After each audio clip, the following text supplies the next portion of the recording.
Facciamo questo giro delle province per naturalmente sentire gli agricoltori come si sono trovati nelle emissioni dei nostri bandi, quali difficoltà, quali critiche devono farsi, ma allo stesso tempo andiamo a informarli del lavoro che la Regione Veneto fa costantemente a favore dell'investimento delle nostre imprese. Tappa trevigiana per gli incontri sul programma di sviluppo rurale del Veneto 2014-2020. Il documento programmatico che ogni regione consegna all'Unione Europea per ottenere finanziamenti a sostegno dell'agricoltura. Il Veneto dal 2014 e per i prossimi 3 anni ha oltre 1 miliardo di euro da distribuire alle nostre aziende che presentano progetti legati a 6 priorità che vanno dalla formazione e l'innovazione al sostegno, al ricambio generazionale, passando per la difesa degli ecosistemi all'ecologia tra i campi. Noi siamo il primo comparto economico regionale che investe e dà 40.000 euro a fondo perduto a un giovane agricoltore che vuole partire con una impresa oppure vuole sostituire il papà e il nonno.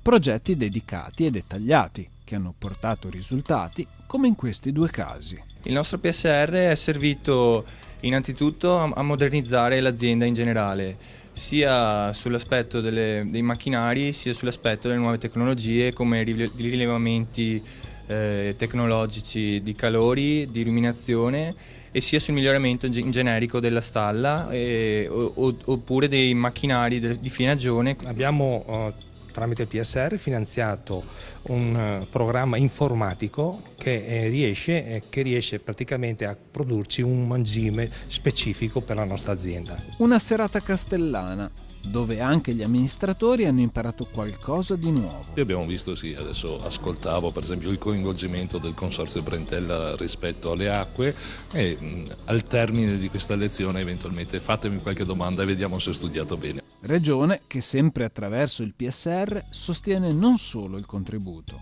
ma anche il prestito all'impresa.